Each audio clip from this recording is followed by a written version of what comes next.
I know a lot of you guys watching this right now think that I hate Sig, which I don't, and you think I hate the P365, which I don't. How can I hate a gun that I literally have 5 of? I have 5 P365s, including the XL. The P365 XL that you see here, the reason it has Talon grips on it, and the reason I have a custom A&R design holster and the gun has a TLR6 light on it is because I carry this gun. This is the XL P365. It has the longer grip, longer slide, and I've been shooting this gun quite a bit, and I love the way the gun shoots. It's been reliable. The only thing I've had is a little bit of rust. Now, somebody sent me a picture of their P365 they carried, appendix, and it had considerably more rust on it, which isn't supposed to happen because I thought it was stainless steel with a tough finish on it, but that's another topic altogether. Mine has been a really good handgun. I love it. I trust enough to carry it. So I don't hate the P365. So when I found out about the SAS P365, I was really interested. Now, previously the Meprolight FT Bullseye sight, I wasn't all that interested in. It wasn't on my radar. It typically is a sight that you would buy for around $100. It's available on Amazon, and you can slide it into the rear dovetail of pretty much any handgun that they offer it for. So it just replaces your rear sight. Well, Sig decided to take the P365, the standard smaller version, unfortunately not the bigger XL. Hopefully they'll get around to putting this on the XL if I like the sight. I don't know, I haven't shot it yet. That's what this video is about. But they took the P365 and they applied the SAS treatment to it, which is the Sig anti-snag technology. And what does that mean? Well, it means they pretty much take anything off the gun that could possibly snag. And in this case, they took the sights off the gun and put one of these Meprolight FT Bullseye optics on it. So this is the new SAS. Comes in your little P365 box. Yes, I do buy these things. I didn't necessarily pay that price, but my local gun store sells them to me. Sig isn't going to send me a teeny gun. They hate my guts. But here is the P365 SAS unfired, which is what we're going to do today. Excuse me. We're going to start shooting it today, see how she works. Now, this gun has gone through many internal evolutionary changes. The original P365s broke strikers like mad, and Sig insisted there was not a problem. You'll still find apologists on the internet saying, oh no, there's no such thing as striker drag, or if it is, it's common in all handguns, whatever nonsense that they're spewing. Yes, some guns do it. Some guns are designed to deal with it, like the Glock. If you take a look at a Glock striker, it's not round, it's square and comes to a point. You can put all the lateral stress you want on that striker and you're not going to break it. It's properly engineered. But the early P365s, the striker stayed protruded during the cycling of the action, and they would heavily smear that primer. The problem was the striker wasn't designed to take that lateral force, so it snapped those strikers over and over again.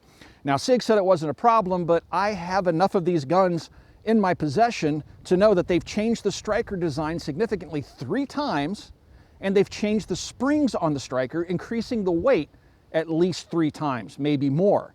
But I have at least 3 different versions of the striker. This gun may have a different version yet, I'll check.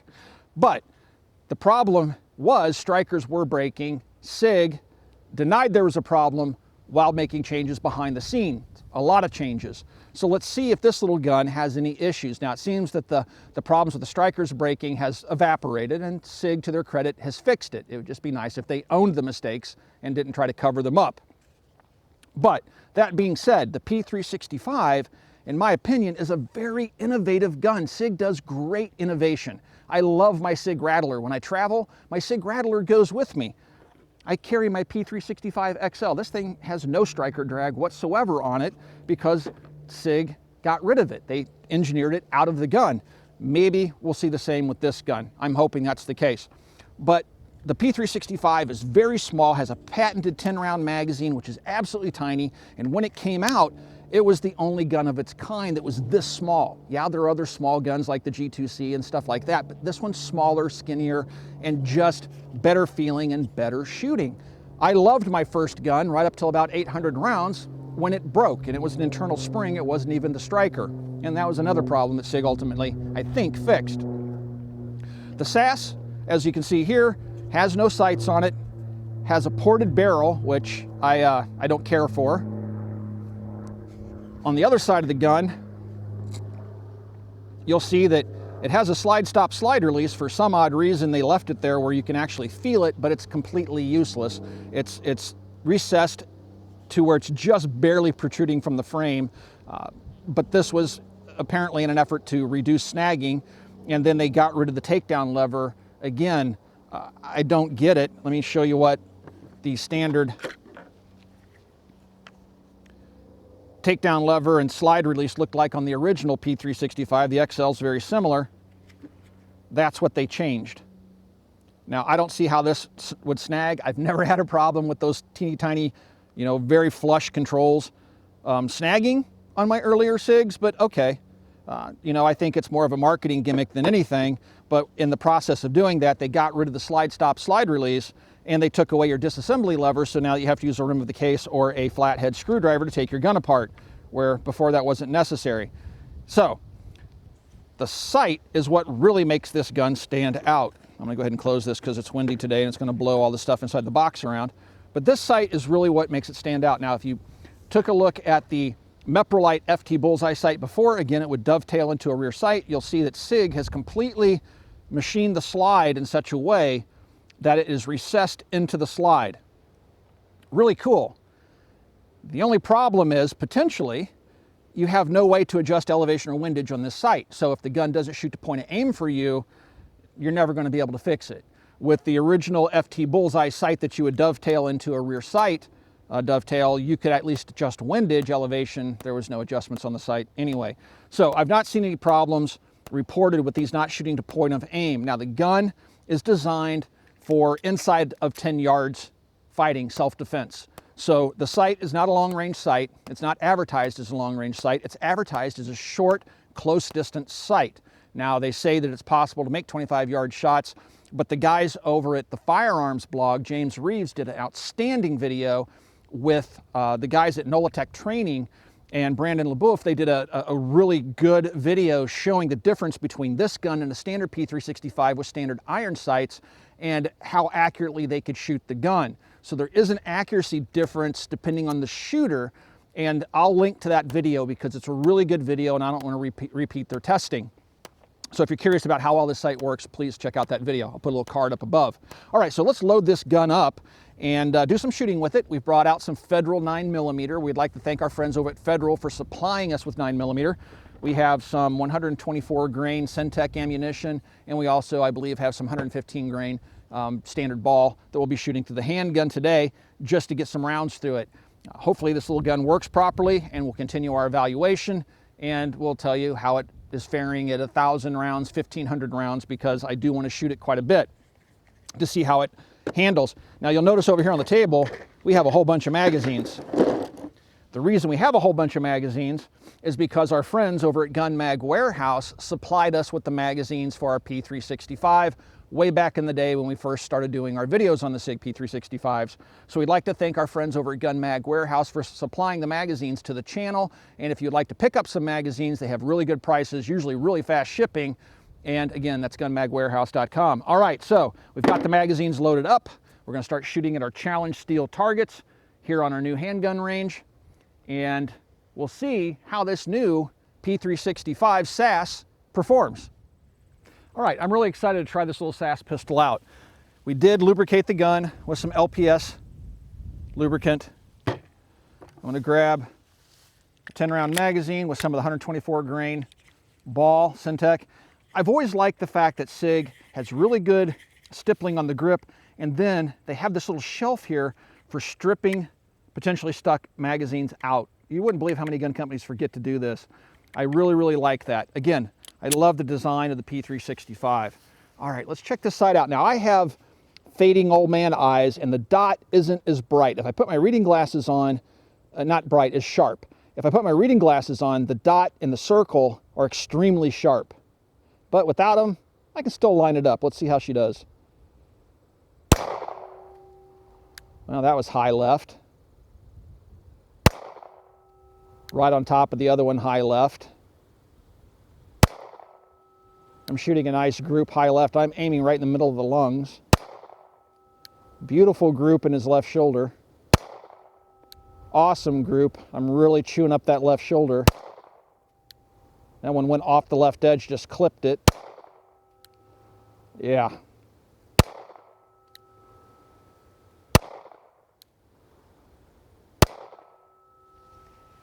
All right, so 1, 2, 3, 4, 5, 6, 7, 8 yards away, and I'm aiming here, and I'm shooting a beautiful group in his left shoulder.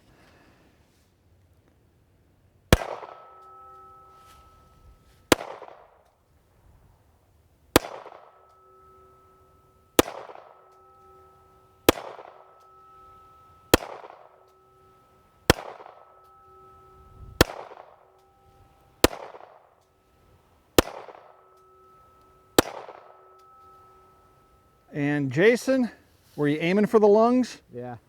And you're just a little bit lower, but you shot him in the left shoulder. I mean, I had that dot right in the center of that thing, so. Well, we're going to set the tripod up and we'll show the viewers that we're not screwing around here. Unbelievable. Let's take the P365 SAS apart, but first I do want to address what comes in the box. You're going to get an owner's manual that makes no mention of any of the SAS features whatsoever. It doesn't tell you how to disassemble it. It doesn't mention the Meprolight sight, how it works, if it's adjustable or not. All this talks about is the original P365. Again, no mention, no addendum about the P365 SAS. You get an advertisement for ammunition and cheesy lasers, Sig ammo, which is really good ammo. I like their ammo, swag. And then you'll get an extra magazine. This is a 10-round flush fit magazine. And in the gun, you'll get the pinky extension, which I like, 10-round magazine, which gives a little bit better grip. All right, and then your flag safety. Let's put that away, and let's do a disassembly of the gun. Now, not having a manual to tell me how to do it, I'm assuming it's fairly simple. So let's go ahead, drop the magazine out of the gun, and make sure the weapon's clear. Now, the slide stop, you can actually get a little bit of meat of your thumb on there and push up on it and lock the slide to the rear. Releasing the slide is difficult and not practically usable on a reload. So you're going to have to slingshot the gun to reload it because of this truncated slide stop. So let's go ahead and lock the gun to the rear. Now, traditionally, you would have a lever that you would just rotate down. Instead, we have this slot, which happens to be about the same size as the rim of a case. Again, this is not mentioned in the owner's manual. I'm going to turn that one way or the other here. All right, turn it all the way. Looks like it goes a little past horizontal there. And there you go. No trigger pull required. And the slide comes right off the frame. All right, pretty much standard 365 affair on the polymer lower. On the slide, we have the traditional P365 nested recoil springs. And then we have a ported barrel. You'll see the ports in the slide here. Looks like here's your chamber. Looks like you have about an inch or so of barrel before you have the two ports cut, which you're going to vent a considerable amount of propellant gases and a little bit of barrel left after that. Conventional button rifling. Putting it back together, drop your barrel in, put your nested recoil spring in there, put your slide on the frame, and sometimes with the others, you could pull them back and let them go, and it would automatically flip your disassembly lever back into the locked position. That's not happening here for me. So it just did it. Okay, so when I pulled the slide to the rear and pushed up on the slide stop, it just locked itself in the locked position. All right, so field stripping the gun or disassembly of the gun isn't all that difficult with the SAS modifications.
What we're about to do, please don't do at home. We're 5 yards away from a steel target. We are using federal Syntech ammunition, which is intended to be shot at steel targets. It does not have a copper jacket, so it reduces spalling, but still there's a good chance that we can get hit with lead fragments at the distance we're about to shoot at with non-frangible ammunition.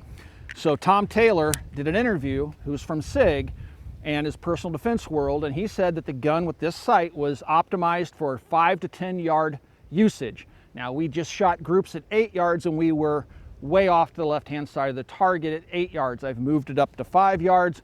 We'll use the sights and see where we hit now. All right, here we go, 5 yards, both eyes open as you're supposed to use it, and let's see what we get.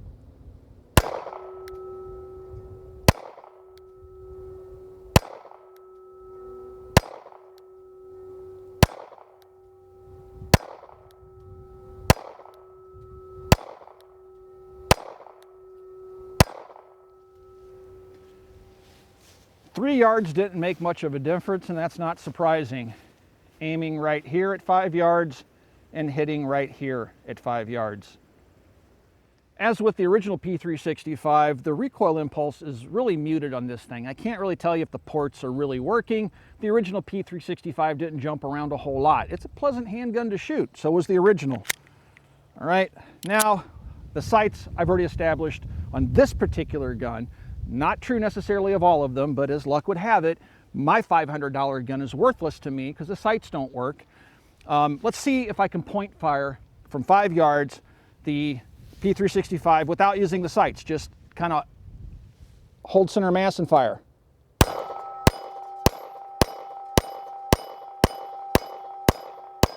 So if I don't use the sights, the gun works just fine.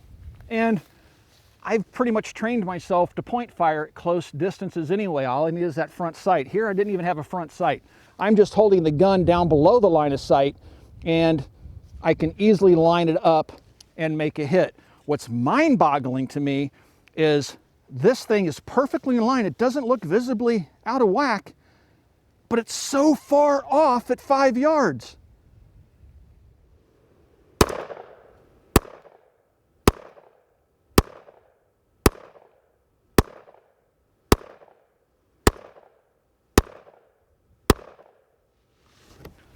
All right, so it looks like the gas venting is pretty much straight from the side of the gun, and that is not even tearing the paper, so it's not going to, outside of throwing gas and particulate into your face, when you fire copper jacketed bullets, copper jackets break particulate off, and that will vent from these holes. Now I'm shooting Syntech because we're at close range to steel targets, but it's not going to kill you, whatever's coming out of the end of that barrel and the vents or the ports in the barrel. It may tear up the clothing, but that's going to be the least of your worries if you're in a gunfight for your life. If you don't have glasses on, there is a chance that you can blow particulate straight into your face or into your eyes, but again, it shouldn't be too bad based upon what we saw here. Firing like that, you should be okay. Your face should be somewhat shielded, or your eyes should be shielded somewhat from it by your cheekbones and things like that. So others have brought that up, and that's why I wanted to conduct that test to see just how bad it really would be. Now we're going to fire some 115 grain jacketed projectiles. This is federal ammunition. Then we have the 124 grain Syntech. We have 6 rounds of each loaded into this magazine. The point of this exercise is to demonstrate that it's not the ammo that's causing the massive point of impact shift, it's actually the sight. First up is 6 rounds of the 115 grain ball.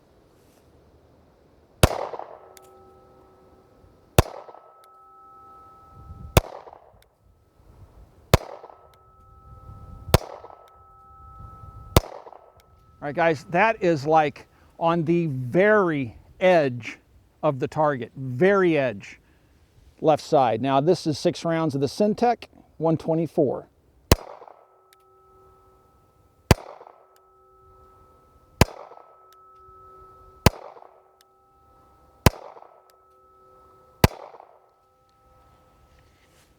So It's not ammo specific. It's not shooter specific. Jason is having the exact same issue of shooting far left. The sight's just not working on this particular gun. So what about the issue of striker drag with the new P365 SAS?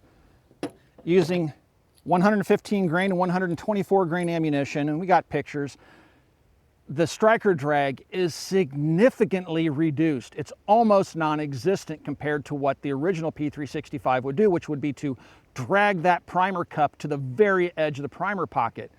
Now it's just a slight drag, which is normal and other guns do. It's not cutting that heavy trough. So the internet experts are telling you that it wasn't a big deal for the P365. Apparently Sig disagreed with the internet experts, because I have at least, as I said, 3 different striker designs. This is probably a 4th different striker design, and each time the striker drag has gotten less and less, and the guns are less likely to break their strikers. So I don't think the new P365s are at risk of breaking their strikers like the earlier models. All right, just wanted to let you guys know that the striker drag is almost non-existent on the new P365, and on my XL, same thing, non-existent. So Tom Taylor of Sig said that an average shooter should be able to hit a man-sized target at 25 yards with the FT Bullseye sight on the SAS. I'm at least an average shooter. Let's see if I can hit a man-sized challenge target at 25 yards. Miss. Miss. Miss. Miss. Miss. Miss. Miss. A surprising miss. Another surprising miss. And I can't hit that thing to save my life by holding center of mass. I have one more magazine here. I'm going to hold off on the right edge and see if I can Kentucky windage a few shots in there.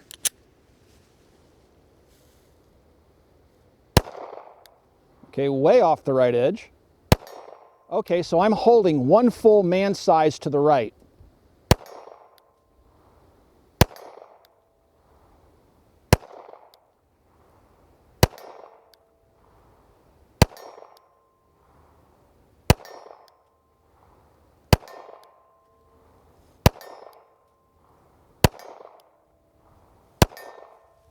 All right, I only dropped one, but I'm Kentucky windaging.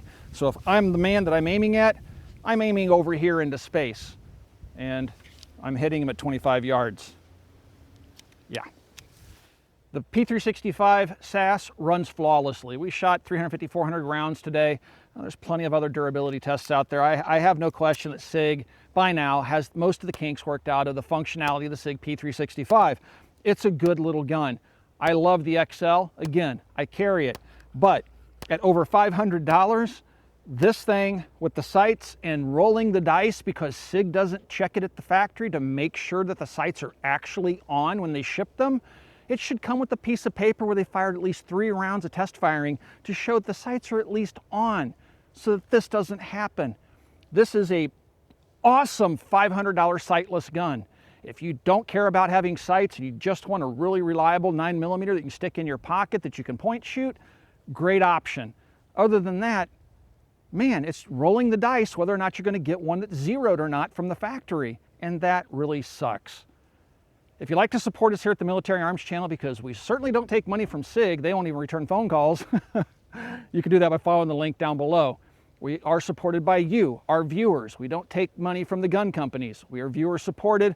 Patreon, there's a link down below if you'd like to support us in our effort to bring you as unbiased information as we possibly can. Also, please swing by and check out coppercustom.com.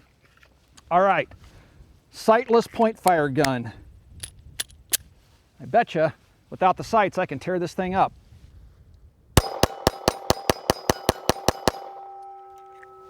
All in the white.